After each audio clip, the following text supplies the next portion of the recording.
Before we get into today's edition of Just the Truth, let me tell you about the latest special from Michael and Dale at MyPillow. The standard MyPillow, normally $49.98 for a limited time only, just $14.88 with promo code Joey. Go to MyPillow.com, click on the radio listener specials, and see all the specials. There's a limited quantity of just 10 at this special price. That's $14.88 with promo code Joey. Thanks for joining me in the PhD Weight Loss Studio. To lose weight for the last time, visit myphdweightloss.com. Happy New Year, and what a horrible way to start the year. The suspect in yesterday's attack in New Orleans has been identified. The attack killed 15 and injured another 35 or more. I have the latest details for you. Also, as a result of the attack, last night's Sugar Bowl between Georgia and Notre Dame was postponed and will be played this afternoon. Beware if you're planning to travel. Airlines issued travel advisories to their customers yesterday about potential delays related to the Bourbon Street attack. And Supreme Court Chief Justice John Roberts issued a pointed annual report on the federal judiciary, emphasizing the critical importance of judicial independence just weeks before President Donald Trump's inauguration. Roberts highlighted concerns over the erosion of trust in the judiciary and called for vigilance against attempts to undermine its authority. Basically, it was a message to Democrats in don't challenge the courts. I told you we'd be back. And ye shall know the truth, and the truth shall make you free. It's Joey Hudson. I wanted to name it the Joey Hudson bill, but, they don't allow you to put names on bills. But I wanted to call it the Joey Hudson bill because I know that one's been near and dear to you for a number of years. That's how it's done. Let your voice be heard. And the truth shall set you free. Here's Joey Hudson. The FBI is the lead investigative agency, and we're investigating this as an attack of terrorism along with our partners. Today at approximately 3:15 a.m. Central Standard Time, an individual drove a pickup truck into a crowd on Bourbon Street in New Orleans, killing at least 10 individuals and injuring dozens more.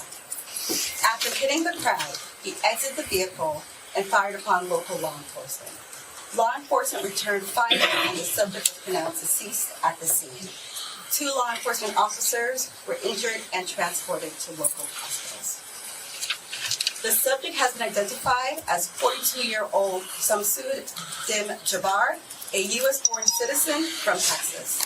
He was driving a Ford pickup truck, which appears to be rented, and we are working to confirm how the subject became in possession of this vehicle. An ISIS flag was located on the trailer hitch of the vehicle. FBI is working to determine the subject's potential associations and affiliations with terrorist organizations. Weapons and potential improvised explosive devices, IEDs, were located in the subject's vehicle. Other potential IEDs were also located in the French Quarter. That was FBI agent in charge yesterday afternoon announcing the identity of the suspected killer in New Orleans in the early morning hours of New Year's Day. We have all the information about the suspect. I'll share that with you in just a moment. But first, more on what we actually know about what happened. The number of victims killed in the Bourbon Street attack has risen to 15 as of last night. New Orleans coroner Dr. Dwight McKenna announced the update in a statement released early evening, saying, "We are deeply saddened by the tragic events that unfolded in the French Quarter. Our thoughts and heartfelt condolences are with the victims, their families, and everyone affected. As of now, 15 people are deceased." The coroner also noted that it would take several days to conduct the autopsy, saying once we complete the autopsies and talk with the next of kin, we will release the identification of the victims. So here's what we know so far about what happened in this horrific, cowardly act of terror that left these 15 people dead, dozens others injured, some very seriously. They were injured by a pickup truck that was driven into this crowded area of New Year's Eve. Actually, New Year's Day by then, just after 3 a.m., celebrating the new year, celebrating 2025. The truck had a ISIS flag mounted on the back. It plowed into this crowd celebrating the new year on Bourbon Street, right in the middle of New Orleans. And if you've ever seen pictures of this, you know that it's just literally elbow to elbow during this celebration. The suspect we know as 42-year-old Samsud Din Jabbar of Texas. He's been identified by the FBI fairly early on. Police say that after mowing down the crowd, the attacker jumped out of his truck and opened fire on officers before he was killed in a gunfight with law enforcement. The ISIS flag found on the truck's trailer hitch makes it clear this was not a random act of violence, but appears to be a political statement, a political violence. Some officials called it terrorism, although there was conflicting reports on that, with the mayor of New Orleans calling it terrorism within the first couple of hours, and the FBI saying that it was not, only later to change the story. I think it was terrorism, domestic terrorism at the very least. So here's where it gets even more chilling. Just days before the attack, a pro-ISIS outlet used Telegram to call on Muslims in the U.S., Europe, and Russia to wage violent jihad, specifically targeting holiday gatherings. Their message was sickening, urging followers to turn celebrations into calamities and to repeat the days of terror. These people have no respect for life. They don't care about life, so they don't care if we live. These people who were celebrating the hope of a new year, just having a good time with their friends and family, innocently mowed down by this violent person. And it's not just an attack on innocent lives. It's an attack on our way of life. They want us to be afraid to participate in these public celebrations. They want us to cancel next year's New Year's celebration because of fear of gathering in a public square. They probably want us to cancel the inauguration of Donald Trump. They want Americans to be fearful to be in the Washington, in front of the Capitol on January the 20th. The FBI is investigating this man's possible connections to ISIS. We don't know if he has any direct connections to ISIS. I think we'll probably eventually know. People want answers. We want to know, how did this happen? Were there warning signs missed? President Joe Biden, in his remarks yesterday, claimed that there were some social media activity, according to the FBI, leading up to this that would lead one to think that this guy was having some issues and that he hated other Americans. I guess the big question is, and most importantly, what do we learn from this to keep it from happening again? Or is it possible to keep these types of attacks from happening? Is it possible in a free society like ours to completely avoid these types of attacks without infringing upon our freedoms? There's a payoff here, isn't there? And let's not forget the bravery of those police officers who responded very quickly. A couple of police officers were wounded in this attack as well. But the brave men and women in blue who shut this down immediately.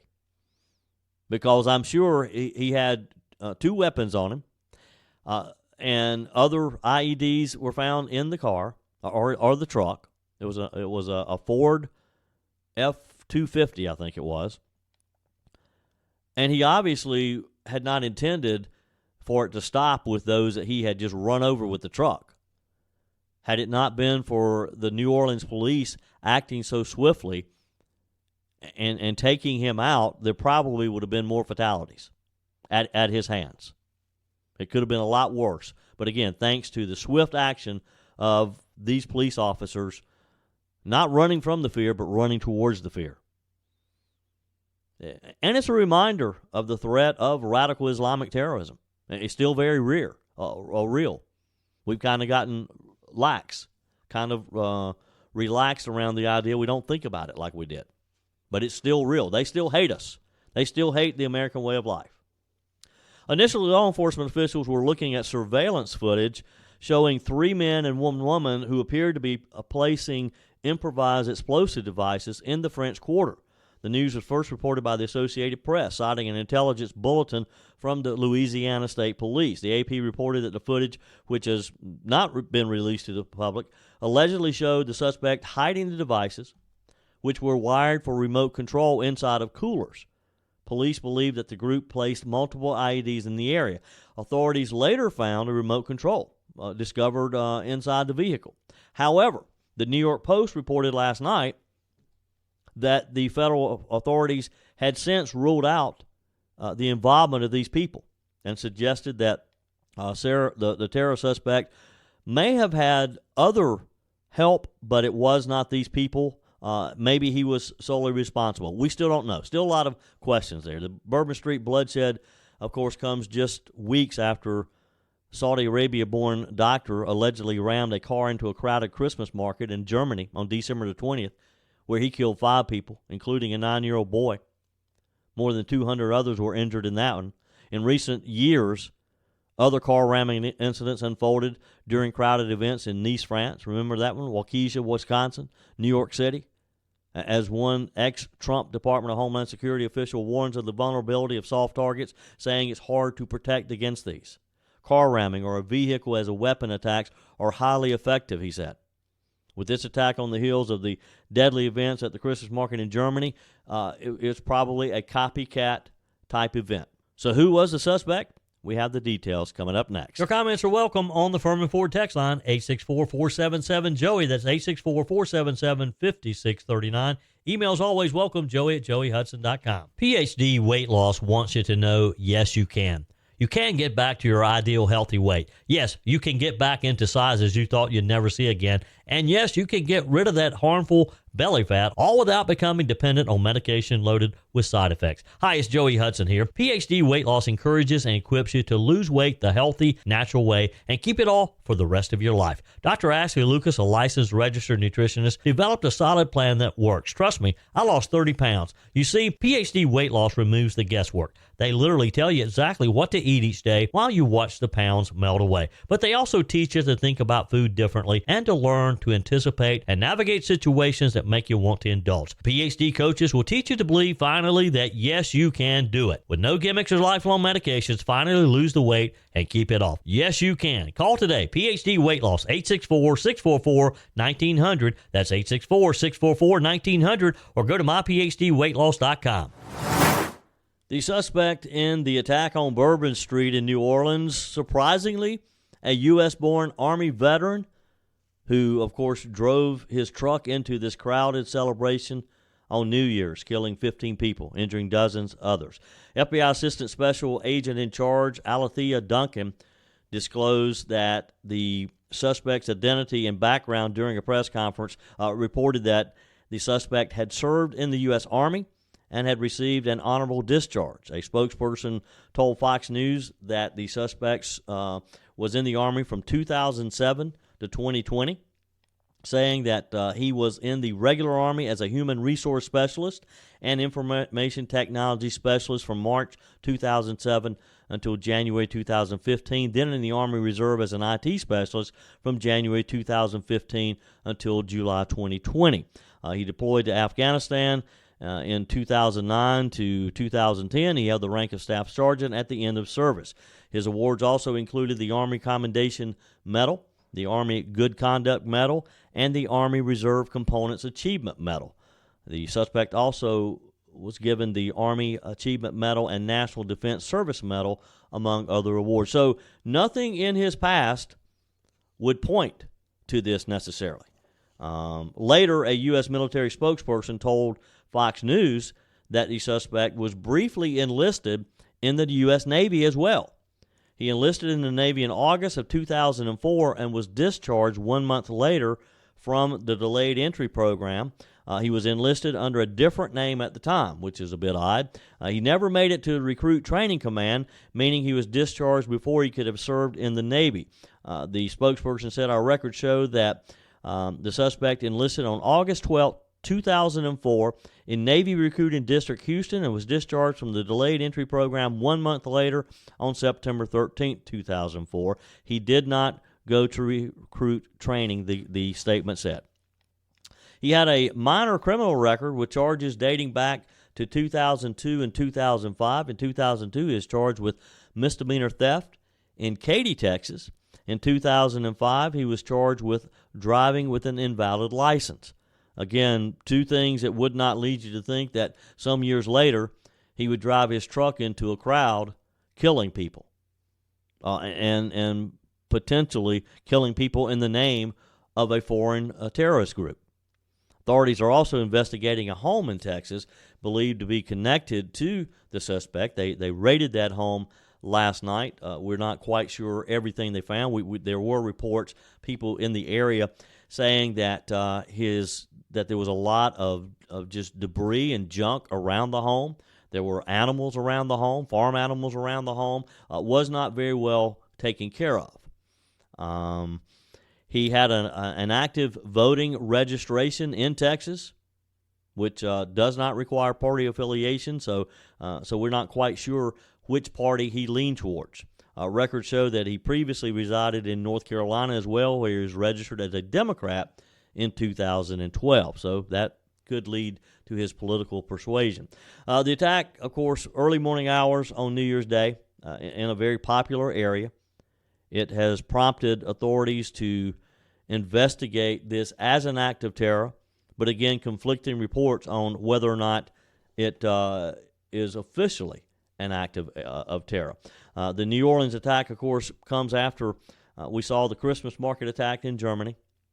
That incident involved the 50-year-old Saudi doctor, and it's led to heightened security measures across the U.S. and Europe, particularly around major events. The Sugar Bowl delayed. We have the details for that coming up in just a moment.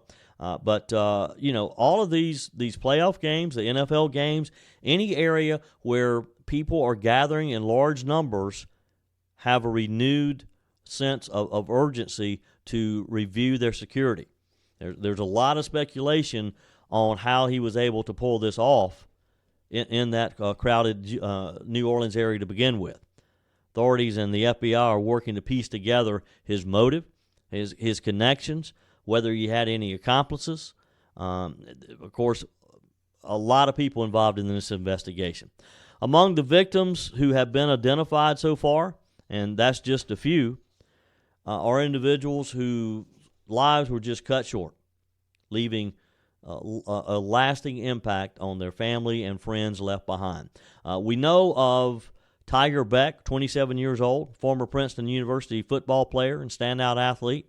Beck was remembered as a passionate and inspiring individual. His brother Jack Beck shared heartfelt words on social media, vowing to honor his memory and take care of their family. He graduated from St. Thomas More Catholic High School in Lafayette, Louisiana, where he excelled in football, lacrosse, track, and field. Another victim, Nikira Dedu, 18. Dedu, an aspiring nurse with plans to attend college, was celebrating the new year when struck by the speeding truck. Zion Parsons, who survived the attack, described the horrific moment that she was thrown by the vehicle. He remembered her determination and plans for a very hopeful future.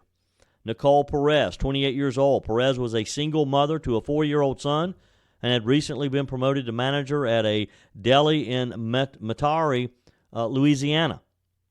Her employer, Kimberly Usher, said that she was a devoted mother and started a GoFundMe campaign to assist with funeral expenses and the support of this lady's 4-year-old son. Reggie Hunter was 37 years old. He decided to visit Bourbon Street after finishing work, eager to celebrate New Year's Eve and the upcoming Sugar Bowl. His cousin, Sherelle Jackson, recounted his decision to join the festivities as a simple, joyous moment that, of course, ended in tragedy. Of course, the investigation is ongoing. The FBI and local authorities have the area blanketed to try to figure out exactly what happened, and again to learn from it. This cast a shadow over the New Year's celebration, of course, and of course with the delay of the Sugar Bowl, a lot of people, thousands and thousands of people, had traveled to the area for the Sugar Bowl. It certainly dampens that. So how did this happen?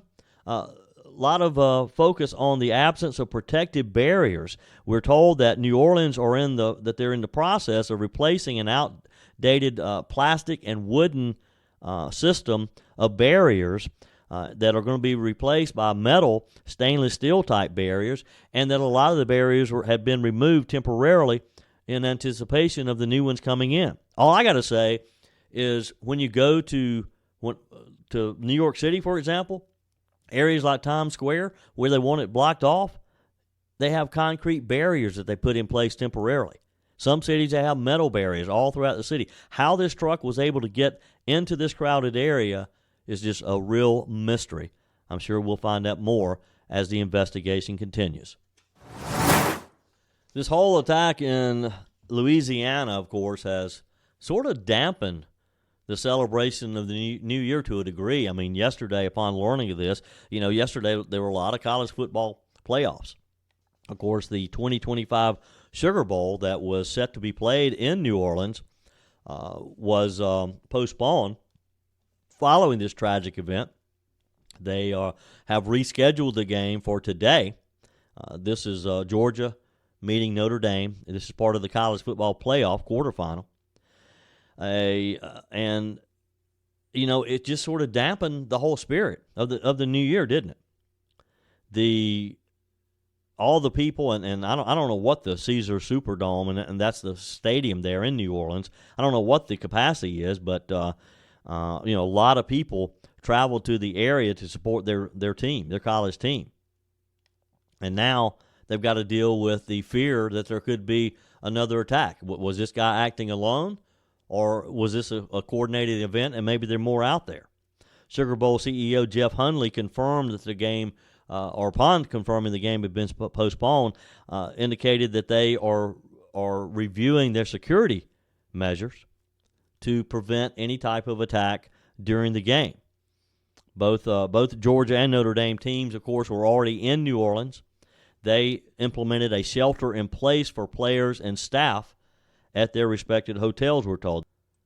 And by the way, if you were thinking of traveling, all the major airlines issued travel advisories to their customers yesterday about potential travel delays because of this attack. Delta said that travel at Louis Armstrong New Orleans International Airport, quote, may be affected by the ongoing investigation of the terror attack.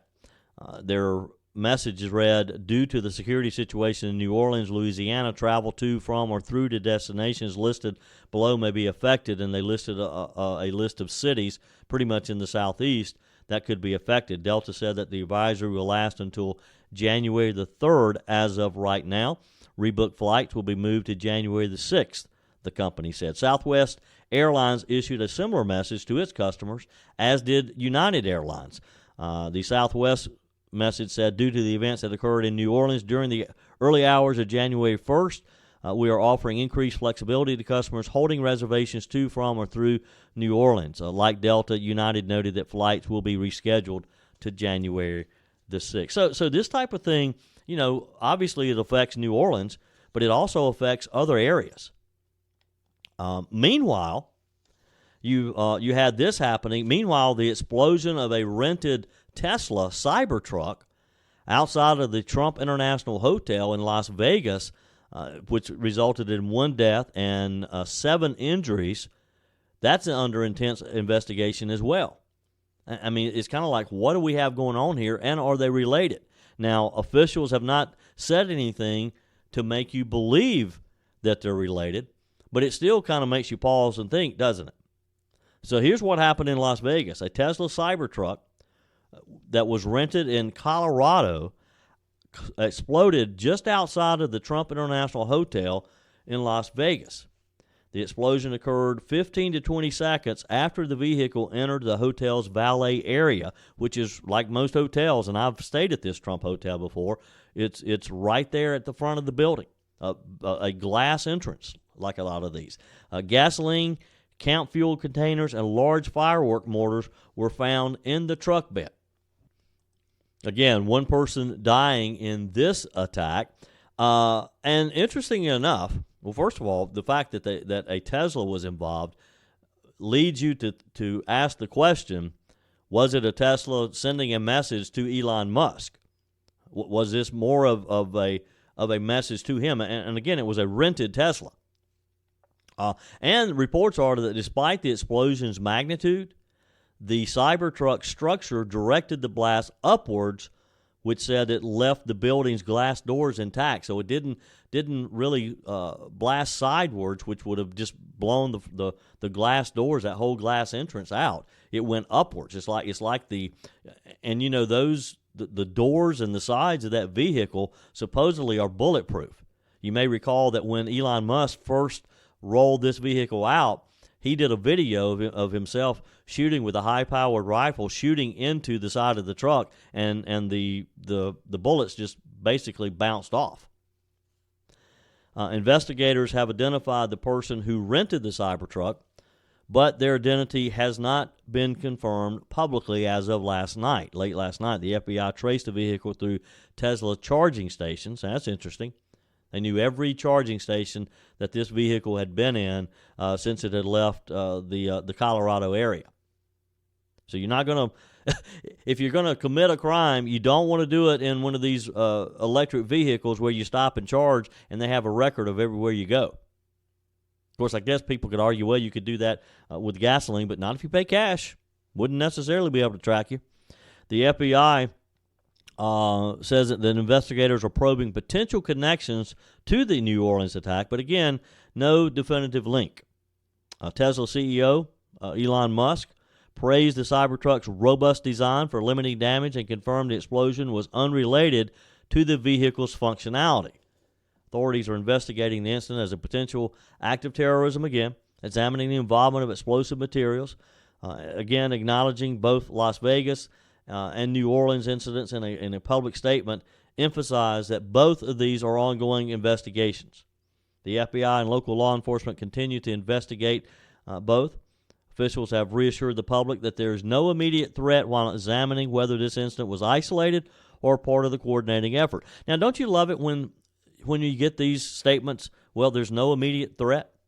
How do they know there's no immediate threat when they don't really know what these people are doing? They don't know if there is a connection. How can they tell us that there's no immediate threat? You ever thought about that? Wow. But by the way, speaking of tragic deaths, remember the lady who was burned to death on a Brooklyn F train in New York City? How it sent shockwaves across New York City and across the country? She has been identified as 57-year-old Debrina Kawam. People who know her say she was once a spirited young woman with dreams of becoming a flight attendant. And her story is just a reminder of the challenges faced by many who fall on hard times. Here's what we know. Kawam was remembered as Debbie or Deb by her classmates at Passaic Valley Regional High School in Little Falls, New Jersey. She graduated in 1985. She was known for her, quote, $1 million smile. She was a vibrant part of her school community, according to those who knew her, participating in cheerleading and earning superlatives like most punk. Her high school yearbook biography reflected a zest for life and heartfelt gratitude to her parents, whom she thanked for everything. As her life unfolded, Kawam faced significant challenges, though. By September of this year, she had been living in New York City homeless shelters and was reportedly struggling to find a stable footing in life. On the morning of December 22nd, Kawam's life, of course, cut short by this horrific act of violence. We saw it unfold through the surveillance footage that showed her sleeping on this train at the Stillwell Avenue Coney Island station when the 33-year-old Sebastian Zepeda Khalil allegedly set her on fire. Zepeda Khalil, an illegal immigrant from Guatemala who had been deported in 2018 but had re-entered illegally, claimed he was too drunk to remember the attack. The tragedy left Miss Kawam's body so severely burned that authorities were only able to identify her through fingerprints more than a week later. We just learned of her identity. Zepeda Khalil has since been indicted on charges of first and second degree murder and arson. If convicted of these charges, he faces life in prison without the possibility of parole. Brooklyn District Attorney Eric Gonzalez says he's going to seek justice, calling the crime dastardly, and express confidence in the strength of the evidence against Zepeda Khalil. Look, there's video evidence. There's video showing this guy lighting her on fire and literally fanning the flames with what appeared to be a T-shirt, and then just walking off. The DA emphasized the severity of the charges, stating it's the most serious statute in New York state law. Back in Quam's hometown of Toms River, residents are struggling to think about the loss, thinking about what happened to her. Olga Korpian, according to the New York Post, purchased the house where Quam's mother once lived, recalled meeting Quam earlier this year. She said she looked like she was in her 50s, so right away I assumed she was not well. I'm in shock that she was standing right here, and then I found out that she died so horribly. And that was sort of the story of everyone who knew her or who had come in contact with her. Look, homeless or not, no one deserves to die like that. And, of course, it has ignited a broader discussion about public safety, about homelessness, about mental health in large cities like New York. But it's not just large cities. I mean, we have homelessness, mental health areas, even in smaller cities like my hometown of Greer, Greenville, Spartanburg, the whole upstate of South Carolina. You never know what's going on in a person's life and what their background is. But again, no one deserves to die at the hands of someone who's in our country illegally to begin with. You agree? Text me. Email me, joey@joeyhudson.com. Coming up, Supreme Court Chief Justice John Roberts issued a very pointed annual report on the federal judiciary, basically reminding people that his court has authority and don't try to ignore it. Your comments are welcome on the Furman Ford text line, 864-477-JOEY. That's 864-477-5639. Emails always welcome, joey@joeyhudson.com. Speaking of the Furman Ford text line, it's never been more important to support locally run businesses owned by people who actually live here in the upstate. Let me take a minute to talk with you about our friends at Furman Ford. If you're looking for a new vehicle, maybe a great pre-owned vehicle, one you could trust, or maybe you're looking to order that special vehicle. Either way, if you want a new one, a brand new one, or a pre-owned that you can trust, the folks at Furman Ford, they're there to help you. Their name is on the sign because their name is on the line, because every single transaction is important to them. Jim Furman, Matthew Furman. They do business the right way. When you stop by, when you give them a call, or maybe when you just send them a quick email, you're always going to have access to a member of the Furman Ford family. And by the way, they also offer great service, and you're not going to have to wait weeks and weeks to get it done. And you do not have had to purchase your vehicle at Furman Ford. Doesn't even have to be a Ford. They service all makes and models. Visit my friends at Furman Ford online at furmanford.com, furmanford.com. Continuing today's show, I've been sort of caught up in talking about this evil attack attacks both in New Orleans and in Las Vegas. And I haven't even talked with you about what you did for New Year's to bring the New Year's in. Did you stay up? Did you see the ball drop? Are you one of those who go to bed early? Peg and I had a great time. We were with our friends Barbara and George, and over at our club at Lake Kiowee, where they had this nice New Year celebration with our friends, the Caissons, and Jose and Linda, and just our whole group. And it was great being there with friends and celebrating a year that is going to be a good year. A year 2025 where we have so much to be hopeful about. You agree? 2024, as we rolled into the new year this time last year, we knew we had a very contentious presidential election ahead of us. And there were times that we didn't know how that was going to turn out. We hoped, we knew how it was going to. We hoped, of course, that Donald Trump was going to win. I'm not sure any of us, maybe other than Donald Trump himself, knew that we were going to have that he was going to have the mandate that he got on November the 5th. So going into this year, and I think it was Pew Research who did a poll soon after the election, and we talked about this briefly one day, where they ask you to name words that would reflect what you're thinking after the election and going into a new year, and the word hope came up quite frequently. Hope was one of the most popular words. And that's what I hear from just talking to people is we do have hope now.